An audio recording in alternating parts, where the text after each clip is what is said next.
Merhaba arkadaşlar, Ören Hanım YouTube kanalıma hoş geldiniz. Bugün size çok pratik çanta sapı ya da çanta kordonu yapımını anlatacağım. Hem çok şık hem de çok güzel, böyle 5 dakikada örebilirsiniz arkadaşlar. Hiç tereddüt etmeyin. Tüm püf noktalarıyla anlatacağım inşallah. Satın almanıza gerek yok. Evet, ip olarak Nako pırlanta ip kullanacağım. Şu an elimde lale çanta örüyorum. Onu da en kısa zamanda tamamını yapımını anlatacağım inşallah. Ayrıyeten de sapını paylaşmak istedim. Çünkü ayrıyeten soran çok oluyor. Evet, 4 numara 2,50 milimetrelik tığ kullanacağım. Dediğim gibi Nako pırlanta ip kullanacağım. Her tür çanta sapı olarak kullanabilirsiniz arkadaşlar. Kolaylıkla dediğim gibi yapabilirsiniz. Şöyle ipimi kenara alayım. Evet, hadi bakalım başlayalım. Bismillahirrahmanirrahim. İlk önce şöyle 4 tane zincir çekelim. 1, 2, 3, 4 zincir çek. Ne sıkı ne geniş. İlmeğimi hafif genişlettim. İlk zincire değil ikinci zincire giriyorum. İlmek alıyorum. Hafif genişletip tığımda bırakıyorum. Sıradakine giriyorum. İlmek alıyorum. Tığımda bırakıyorum. 3 ilmeğim var tığımda. Dolayıp 3'ün içinden geçiyorum. Sonra şöyle bu şekilde çeviriyorum, bakın. Çevirdim. İlk birkaç sıra karmaşık gelebilir ama kolaylıkla anlayacaksınız biraz ilerledikçe. İlk birkaç sıra önemli. Evet, şimdi bakın ipim aşağıda. Burası arka yüz olacak hep. Şöyle aşağıya ipimi aldım. Şuradaki ilk ilmeğe girip bu şekilde ilmek alıyorum. Tığımda bıraktım. Yine ipimi şöyle aşağıya alıyorum. Bir de bakın buraya batıyorum. Şuraya giriyorum. İlmek alıyorum. Tığımda yine 3 ilmeğim var. Dolayıp 3'ün içinden geçiyorum. Şimdi bu şekilde çeviriyorum. Yönü önemli arkadaşlar. Karşımda 3 tane çizgi şeklinde ilmekler var. İlkine giriyorum, ilmek alıyorum, tığımda bırakıyorum. Sonra sıradaki 2 ilmeğin ikisine bir girip ilmek alıyorum. Tunus tekniği gibi. Evet, şimdi tığımda 3 ilmeğim var. Doladım, 3'ün içinden geçiyorum. Burası ön yüz.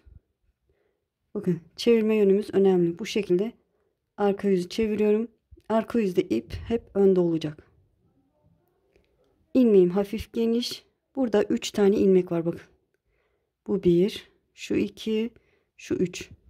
İlkine bu şekilde giriyorum. İpimi gördüğünüz gibi aşağıda tutuyorum.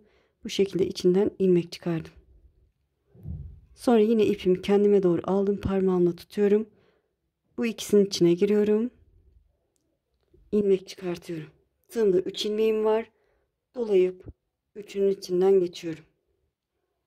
Burası arka yüz, dediğim gibi çevirdim. Ön yüzdeyim. Dediğim gibi çevirme yönü önemli. Yine karşımda bakın 1, 2, 3 ilmek var. İlk önce ilkine giriyorum. Ön yüzde bu şekilde olacak. İlmek çıkardım. Sonra diğer ikisine bir girip şöyle ikisinin içine girip ilmek çıkartıyorum. Tığımda 3 ilmeğim oldu. Dolayıp 3'ün içinden geçiyorum. Siz öğrendikçe hızlıca yapacaksınız arkadaşlar. Arka yüzde nasıl çeviriyorduk, bakın. Şöyle sağa doğru çeviriyorum. İpim önde duruyor. İlk tele giriyorum. Bu şekilde ilmek aldım. Sonra ipi yine kendime doğru yatırdım. Diğer ikisinin içine girip ilmek çıkartıyorum. Şöyle bırakıp dolayıp tekrar 3 ilmeğin içinden geçiyorum. Arka yüzde bu şekilde, ön yüzde de şöyle çeviriyorum. Sola doğru. 3 tel var karşımda. İlk önce ilkine giriyorum, ilmek alıyorum. Sonra diğer ikisine girip ilmek alıyorum. Dolayıp 3 ilmeğin içinden geçiyorum. Kordonum oluşmaya başladı. Sonra bu şekilde yatırıp ipi aşağıya alıp 3 tel var. İlkinin içine giriyorum. İlmek alıyorum. Tekrar kendime doğru yatırıp ipi diğer ikisinin içine giriyorum. İlmek alıyorum. Tığımda 3 ilmek var. Dolayıp 3'ünün içinden geçiyorum. Dediğim gibi burası arka yüz. Arka yüzde hep bu şekilde olacak. Ön yüze gelince de şöyle ters çevirdiyseniz, bakın. Ters çevirmişim. Gördüğünüz gibi ters çevirdiyseniz anlarsınız. Şöyle olması lazım.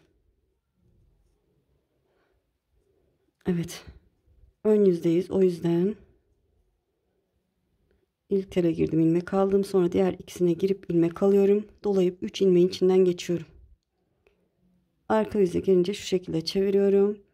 İpimi aşağıya aldım. İlk tele girip ilmek alıyorum. Tekrar ipi aşağıya alıp diğer iki tele giriyorum. İlmek alıyorum. Dolayıp 3 ilmeğin içinden geçiyorum. Yöntemi bu. Tekrar ön yüzünü çevirdim. İlk tele girdim, ilmek aldım. Diğer ikisine girdim, ilmek aldım. Doladım. Üçün içinden geçiyorum. Arka yüzü çevirdim. İpim aşağıda olacak. Arka yüzde. Şöyle ilk tele girdim, ilmek aldım. Tekrar ipimi aşağıya aldım. Diğer iki telin içine giriyorum. İlmek alıyorum. Doladım. 3 ilmeğin içinden geçtim. Ön yüzünü çevirdim. İlk tele girdim. Diğer iki tele girdim. İlmek aldım. Doladım. 3 ilmeğin içinden geçtim. Gördüğünüz gibi kordonumuz açığa çıktı. Bu şekilde arkadaşlar. Eminim anladınız. Böyle arka yüzde hep aynı şekilde ilmek alıyoruz. Ön yüzde de hep aynı şekilde. Ön yüz olunca anlarsınız nasıl alacağınızı. Arka yüz olunca ipi aşağıya alıp, yani ip arka yüzde önümüzde olacak. Karşımızda olacak. Ön yüzde bakın arkada. Böyle.